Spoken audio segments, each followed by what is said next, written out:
Howdy y'all, happy Halloween. If you've been keeping up with conservative news outlets as of late, you'll know that this year, the most frightening thing isn't ghosts or ghouls or Jabberwock. No, the true terror lies elsewhere. This year, nothing has scared the right as much as the supposed outbreak of transgender mass shooters. Well, they're also pretty scared of immigrants, women's autonomy, Palestinians existing, and the general concept of forward progress, but this video is about the trans thing.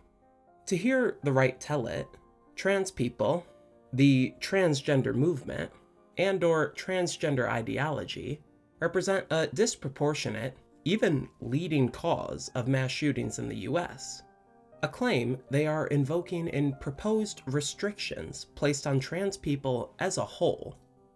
So today, we'll be briefly looking at how these claims hold up, and then examining what these trans shooter narratives mean for trans people and gun violence in the US. Part 1. Are trans people a leading cause of mass shootings? No. The narrative that trans people represent some significant threat with regards to mass shootings really got going in early 2023, following the March shooting at a Nashville parochial school, and the police department's statement that the shooter was a transgender man. While there had been a few prior mass shootings committed by transgender people, this was the first time that conservative media really began to link them all together as a pattern. Hours after the shooting, interchangeable right-wing talking head number 413, Benny Johnson, posted a tweet reading, "The Colorado Springs shooter identified as non-binary. The Denver shooter identified as trans. The Aberdeen shooter identified as trans. The Nashville shooter identified as trans. One thing is very clear. The modern trans movement is radicalizing activists into terrorists." This tweet is a good representative of the stance taken by conservative media at large. That trans shooters were both a pattern, and that the trans community as a whole bore responsibility for their actions. And it was clear in their minds that this was a growing problem. In online discussions of trans mass shooters, it's not uncommon now to see infographics listing as many as 12 supposedly transgender mass shooters from recent years.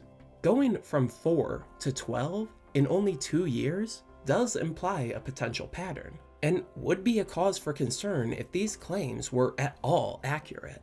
This is, however, where we find a problem. Because as much as some would apparently love it, transgender people do not appear to commit mass shootings at any notable rate. This makes sense just in terms of population. Estimates of how many people in the US are transgender hover around 1% or less. And while mass shootings occur in the US at a higher rate than any other country, they are still only a small part of the overall picture of gun violence in America. Depending on the definition you use, there's anywhere from like 20 to a few hundred per year. It makes sense that relatively few of these would be committed by trans people. But for this trans shooter narrative to work, there needs to be perceived growth. This is where we see the complex political strategy of just fucking lying. Longtime viewers will remember my video on the Uvalde school shooting, where some online immediately began circulating rumors that the shooter was trans because he had longish hair and wore a hoodie, I guess. This narrative would be furthered when an image of a completely unrelated trans woman was taken off of Reddit and shared with claims that she was the shooter, a narrative that would soon be echoed by pundits like Candace Owens and US Representative Paul Gosar. The narrative was debunked in several outlets, but as is the classic issue with misinformation, many who saw the initial false claim likely still haven't seen the correction, and many of those who have seem content to ignore it in order to sustain their pre-existing beliefs around trans mass shooters. When people post those infographics today, they almost always include the Uvalde shooter. Of the others on the infographics, many also aren't transgender, such as the Appalachia High School shooter, who just had long hair and was actually quite transphobic according to released Discord messages. There's also the case of the Club Q shooter and the recent Minneapolis church shooter, who both have ties to trans identity, but they're dubious. The Club Q shooter claimed to be non-binary on court documents, but had never previously claimed to be so. And given that the shooting was targeting a queer space, and those who knew them spoke of how they were very homophobic, prosecutors, victims, neighbors, and Alex have all speculated that this non-binary identity is merely a final gesture of contempt to queer people and a blatant and ultimately unsuccessful attempt to dodge hate crime charges. The Minneapolis church shooter had at one point identified as transgender, pursuing a legal name change, but had also written that they were tired of being trans and wished they had never brainwashed themselves. If you thought this more dubious identification would affect how the right covered it, you're right. They claimed that the trans identification was evidence that the trans clan has a military wing, and it's out for blood, and claimed that the detransition-y language was evidence that access to hormones, something there's no evidence the shooter was ever even on, should be restricted. And finally, in the spirit of the Uvalde shooting, many of these infographics include images of just completely innocent trans people. Transgender MMA fighter Alana McLaughlin has spent years publicly debunking people posting an old picture of her with guns and combat gear, claiming her to be a mass shooter. There is such a desperation among the right for transgender mass shooters. And not just that, but for the violence to be directly motivated by their transness. But the problem for them is that it's just not really a thing. In my research, I found only a few mass shootings committed by people who were without a doubt transgender. And in only one of these was the motivation for the shooting linked to the shooter's transness. And strangely enough, this shooter is often omitted from online discussions of trans mass shooters, because people mistakenly believe his accomplice to be the trans one on account of his accomplice having dyed hair. The varying definitions of mass shootings make it hard to give an exact percentage of shootings committed by trans people. The Gun Violence Archive claims only 0.1% of mass shootings since 2013 were committed by trans people. The highest I could find was a Secret Service report on mass casualty events, which found 3 out of 173 were committed by trans people, or 1.7%. No matter how you look at it, trans people are not a disproportionate or significant threat to be mass shooters. Now, white men totally are, but we've decided as a society that that isn't important. Despite this utter lack of evidence, narratives around trans people and mass shootings persist. It's clear the right is not pursuing these narratives out of a genuine concern of danger, so why are they pursuing them? Part 2. Why the myth persists. On October 8th, 2025, the New York Post published the op-ed, "How Many High-Profile Trans Killers Can the Media Ignore?" And while I know dunking on a New York Post article is like hitting a home run in t-ball, sometimes they give the game away so easily you can't help it. The article opens by discussing some notable trans killers, such as the would-be Brett Kavanaugh assassin who backed down and peacefully turned herself in before actually going through with it, and the presumed girlfriend of the alleged Charlie Kirk assassin. We are clearly playing very fast and loose when it comes to what constitutes a high-profile trans killer. The article then names some actual trans mass shooters, insinuating that this is a trend and chastising the media for refusing to comment on it. Writing, "Shamefully, most media outlets bury any possible connection.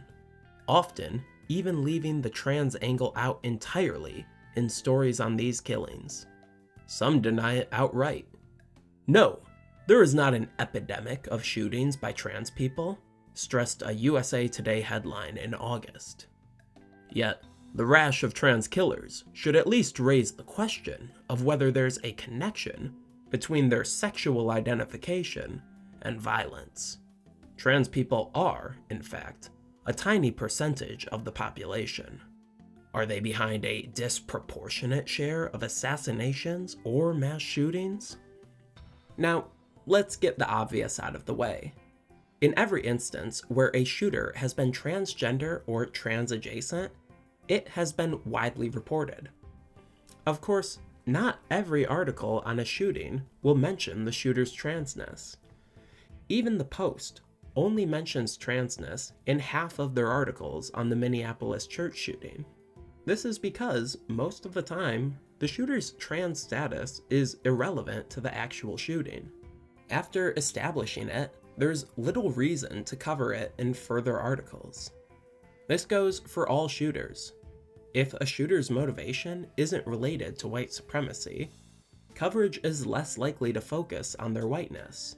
If a shooter doesn't attack a place of worship, coverage is less likely to focus on their own religious views. The Post insists on constant coverage of transness as it relates to shooters because they want to push the idea that every trans shooter is motivated by transness in order to attack transness as a whole. They are not looking for an honest discussion of the issues. They ask questions, but only in order to lead readers to predetermined conclusions. They ask if trans people are disproportionately violent, but ignore that the USA Today article they looked at is literally about how they are not. This is of course brushed off as suppression of the truth. The Post continues, obviously, the overwhelmingly vast majority of trans people aren't killers of any kind, but simply denying that a lot of recent high-profile killers have been trans can only feed public paranoia about the issue. I am once again reminded of the conspiracy that vaccines cause autism, in the sense that they have adopted the position that debunking their false claims is evidence of some massive plot against the truth. A lot of recent high-profile killers have been trans is a statement that the article takes for granted as true, even though their own list includes shootings from as far back as 2018, includes the completely innocent trans partner of an alleged murderer. And not to pull a sideshow Bob here, but the article on high-profile trans killers opened on an attempted murder. These are all still bad, of course. Well, the girlfriend thing is really more bad taste in men than anything. But that these had to be included to get a list of trans killers that is still rather unsubstantial is telling. I'd venture that the cause of public paranoia over trans killers lies less with the media outlets debunking it, and more with the idiots pushing the narrative who can hardly name any. Unconcerned with their idiocy, the Post chugs along. Perhaps it is simply that people grappling with violent mental illness are more likely to seize on a trans identity these days, because parts of the broader culture are pushing that ID so heavily. Whatever the answer, looking into it can only help prevent violence. Here, the aim of the article is unshrouded from its very translucent mask of respectability. We are presented with one of two options: that trans people are inherently more violent, or that mentally ill people are inherently violent and are recruited into transness by the wider culture. Now, I must acknowledge that both trans and mentally ill people are disproportionately likely to be the victims of violence, and that it's farcical to suggest that the culture pushes trans identity onto people. The notion that transness is at all pushed onto anyone is an idea that only exists because cisgender people tend to be largely ignorant on trans issues, and gender more broadly. Transition, whether social or medical, is a process fraught with gatekeeping and stigmatization.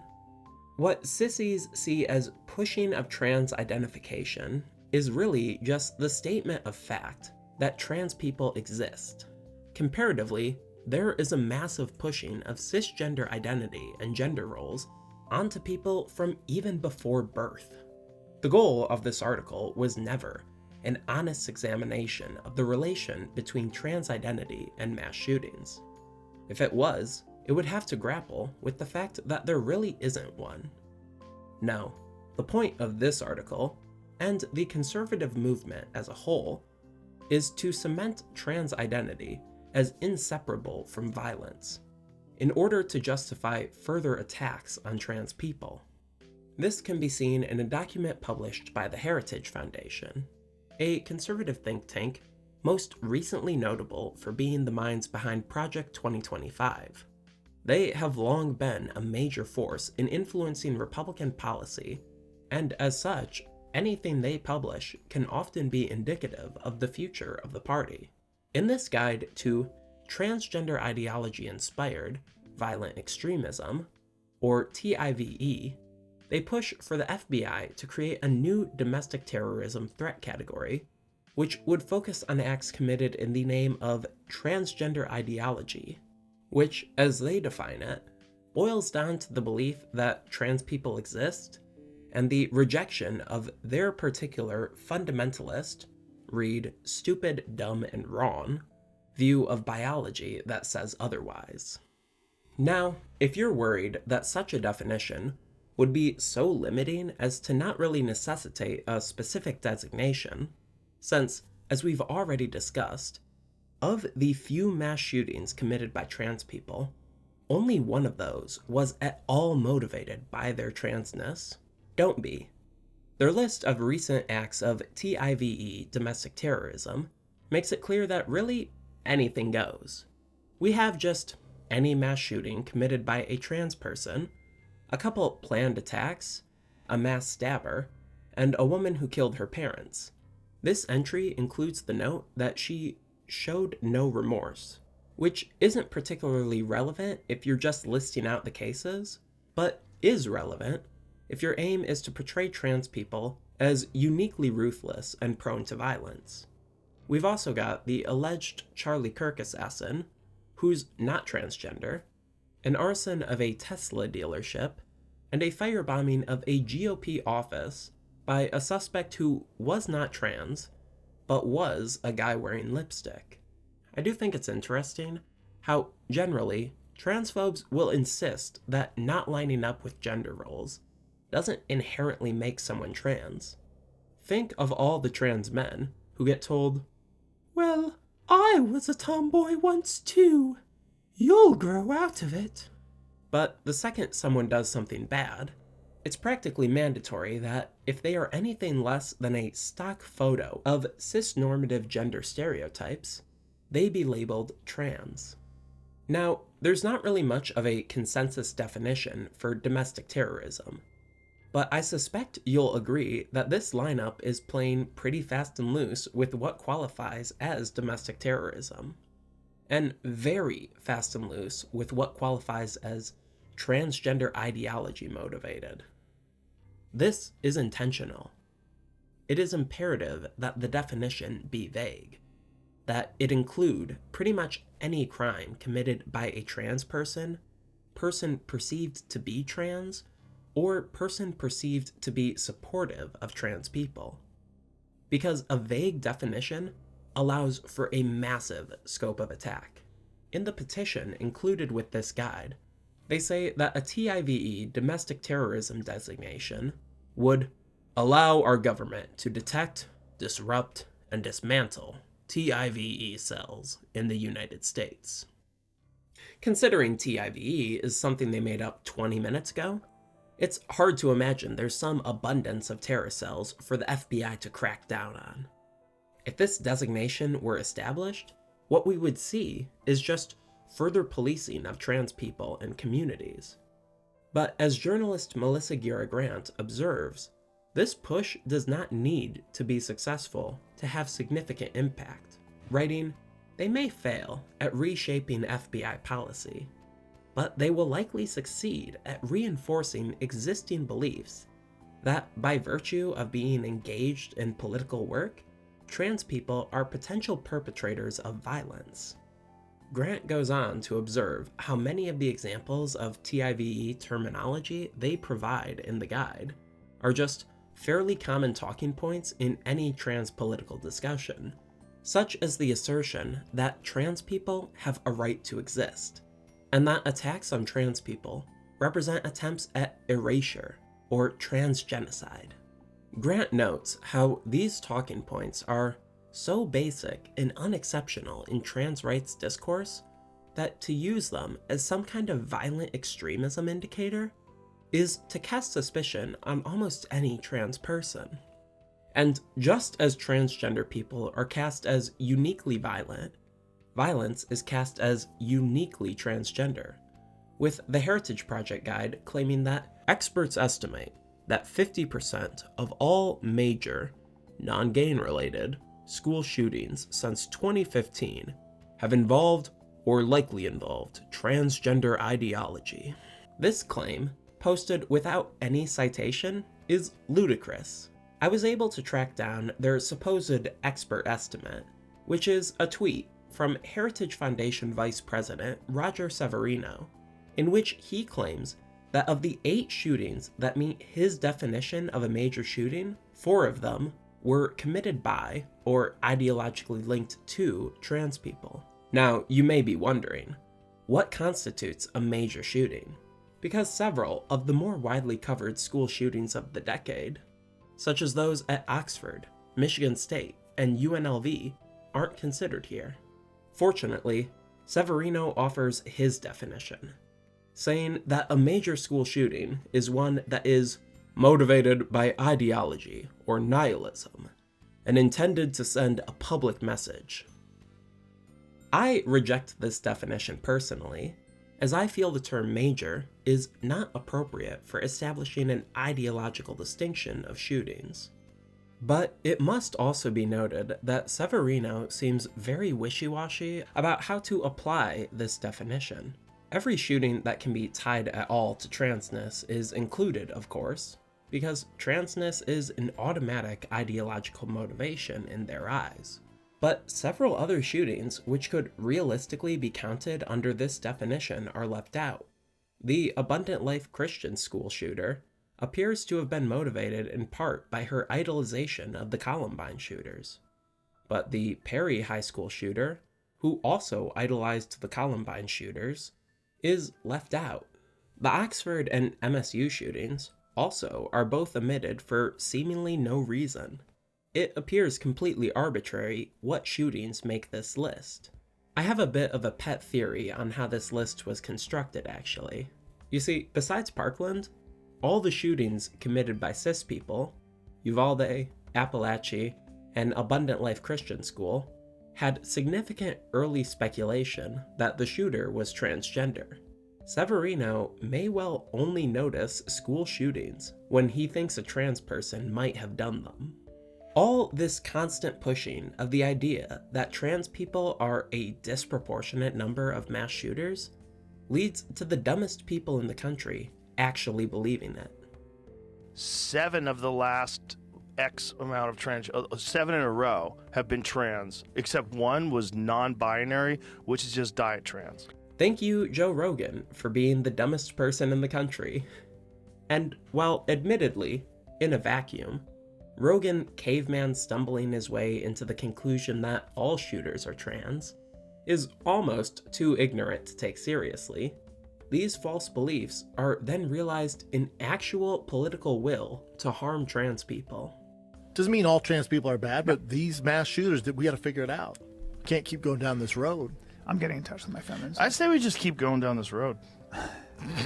we don't have a choice. As long as we disarm them all. In early September, it was revealed that the Trump Department of Justice was considering restricting trans people's access to gun ownership, Using the logic of the trans shooter myth, we've been debunking all video. While it's dubious that such a policy would even see the light of day, let alone make it through the courts, it's still a concerning move from an administration that makes nothing but concerning moves. The trend we have seen with anti-trans legislation is that it begets more anti-trans legislation. According to translegislation.com, the number of anti-trans bills considered on the national and state level has risen every year since 2021. It may seem strange, the extent to which the right has latched onto attacking trans girls in school sports, with a third of states now banning trans girls on girls' teams, when there's not really a significant amount of trans girls even competing in these sports. But what they recognize is that trans girls and women in women's sports is the single most popular anti-trans policy, with 66% of Americans favoring bans as of February 2025, per Pew Research. It is the first domino that allows the Overton window to shift to justify successive anti-trans policy. That the administration was even considering restrictions of trans gun ownership is evidence of what they think they can get away with when it comes to trans people, and that they think they can get away with taking what they themselves are so insistent is a fundamental, uninfringible constitutional right from trans people is very concerning. Even if it never comes to pass, the fact that this idea has entered the public consciousness is already damaging in and of itself. Everything we have looked at today has been spread with the intent of convincing America that trans identity is inherently and uniquely violent. This is far from the first time such an association has been pushed with regards to trans identity. Much of TERF rhetoric centers the supposed sexual violence of trans women. Attacks on trans women in women's sports tend to point to sports injuries in making the case that trans women have a unique capacity for brutality compared to cis women. In all attacks on trans rights, the point is clear. Trans people are violent. And, historically, violence committed by members of a stigmatized group, whether that violence was actual or only perceived, has been a major motivating factor in retaliatory violence against the entire group. In my Right-Wing Women video, I discussed how the perceived sexual threat of black men towards white women, as well as the killing of a young white girl being falsely attributed to a Jewish man named Leo Frank, were both instrumental in the 1920s revival of the Ku Klux Klan, and the rampant violence the organization visited on black and Jewish Americans in that decade. Mass incarceration, which has disproportionately targeted African Americans, has relied on perceptions of black criminal violence, such as the 90s super predators myth. It's no coincidence that attacks on the Black Lives Matter protests of 2020 focused on property destruction, in order to paint an image of violent protesters that would be instrumental in excusing violence against them by police and by teenage vigilantes with a love of private property and a hankering for killing. The Trump administration is currently using the perceived threat of fentanyl to justify the extrajudicial drone bombings of suspected smuggling boats, with the administration claiming cartels are waging war on our border and our people, as they proudly post photos of drone bombings, which have already killed at least 43 people while providing no evidence of any wrongdoing by the people they murdered. Similar perceptions of violence by Muslims in the wake of 9/11 were used to justify the Iraq War and many of its greatest atrocities. In the 1933 arson attack on the German parliamentary building, also known as the Reichstag fire, would see the Nazi Party use the perceived arsonists' communist allegiances to expand their power and ramp up persecution of German communists, progressing the path towards the Holocaust.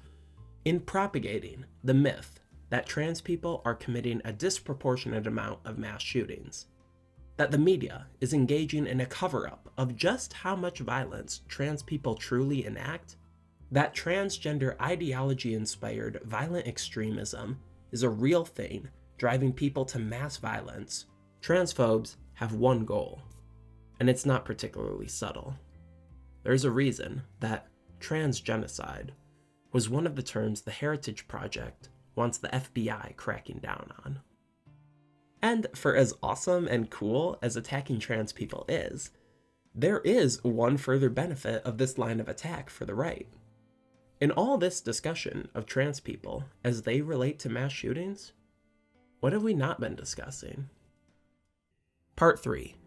Mass shootings. Back in 2022, I made a video on the Uvalde school shooting.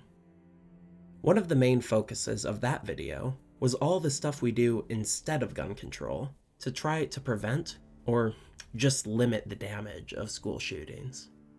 We spend billions on student resource officers who do nothing to stop school shootings.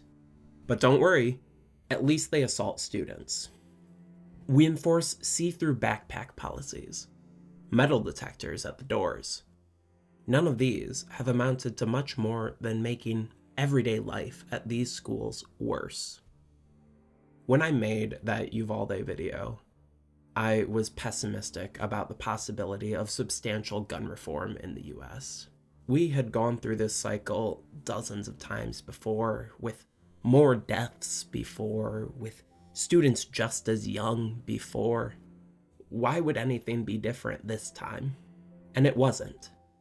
The next year, on the evening of February 13th, at Michigan State University, the school I was going to at the time, there was another mass shooting, with the shooter starting at Berkey Hall, which many of you might recognize as I've filmed videos there before, and then making his way to the Union, all in all killing 3 students and injuring 5 more. Now, I had been at the Union shortly before the shooter arrived there, and took a different route to my dorm than usual that didn't pass by Berkey Hall. And thus, by dumb luck, I avoided any direct interaction with the shooting. While this has definitely messed with my head a lot in the years following, it meant that on the night of, I wasn't hiding, too scared to think, or running for my life. I was sitting in my dorm room, door barricaded, just thinking. And all I could think about was how this wouldn't change any laws. This wouldn't serve as a turning point to prevent further shootings. None of this would ever mean anything. The next day, I went for a walk around campus. I saw the police tape blocking off the buildings, the impromptu memorials, the rock, painted with a message of how many more. I walked to the Capitol. There were protesters there. I couldn't tell what for. They weren't there the next day. I went back to campus. Everything felt surreal. Across the nation, thoughts and prayers poured in. They didn't change anything. And 4 students were shot outside of a high school in Pittsburgh. In the coming weeks, students returned to campus. The school instituted safety measures, requiring an ID to open any external door on campus after 6 p.m. I joked that all this would do is ensure the next shooting happened at 5, and 6 people were killed at an elementary school in Nashville. The next school year, Berkey Hall remained closed as they renovated it, so my classes were in Kedzie instead. The Union got rid of its food court, and 6 people were shot at a university in Las Vegas. The year after that, Berkey opened back up. It's got gender-neutral bathrooms now, so that's something. But it's still way hotter in there than you'd like it in the spring, and way colder than you'd like it in the winter. And 9 people were shot at an elementary school in Madison. Mass shootings kept happening, and will keep happening. Nothing has changed. Well, that's not true. The schools have. We turned our schools into surveillance states. SROs, metal detectors, and clear bags proliferate. An entire cottage industry has emerged of equipping school doors with fancy barricades, serving as a constant reminder of the worst that could happen every time you walk into class. All of this serves to worsen the learning experience for extremely dubious returns. Significant mass shooting reduction requires action, not by the schools, but by lawmakers. And as long as money holds the influence in politics it does, no matter how many people support gun control, we're stuck with maintaining our current laws for the most part. Or more realistically, loosening them even further. Even if gun reform got passed, it's not surviving this Supreme Court. As things stand, we lack the power, the clout, to actually change things. The only thing we have the power to change is how we talk about these shootings. The last time that it feels like the nation had a real reckoning with gun control was after the Parkland shooting. While unsuccessful in achieving much of their actual goals, the Parkland students forced the conversation onto gun control in a way we haven't seen since.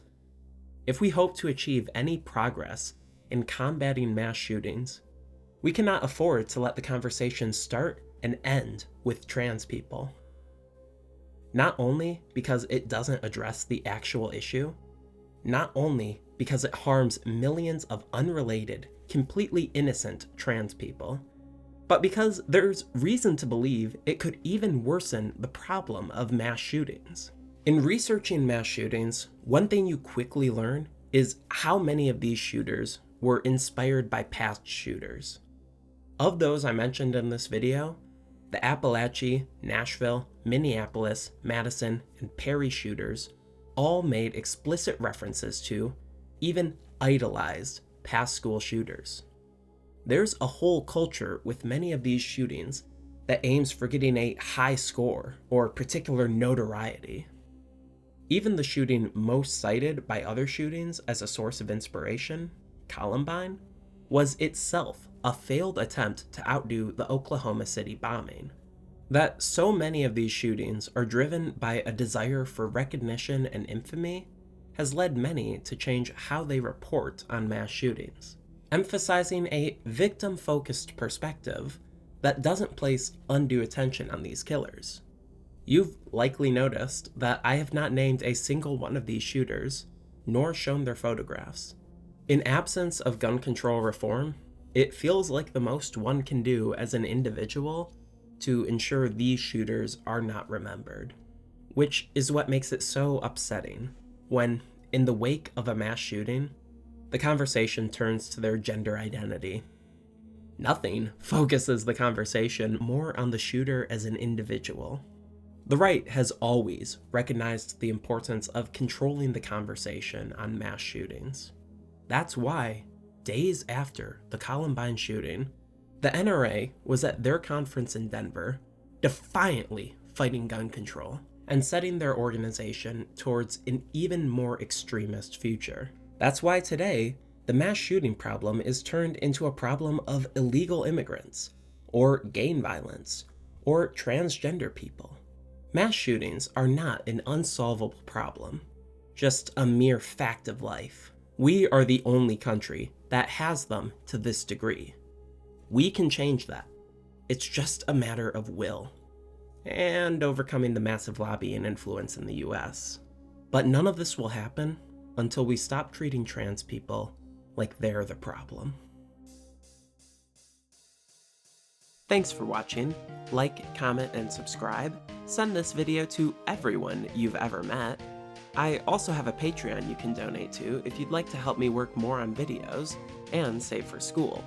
You'll get access to exclusive videos, as well as your name in the credits, like my $10 patrons, Amy Gleixner, Arlen, Roxy, and Jessica Starling. Sorry about the rather dry reading in this one. I was rushing to meet the deadline, and the topic is upsetting, to say the least. Here's hoping the next vid is way less personal. Anyways, happy Halloween.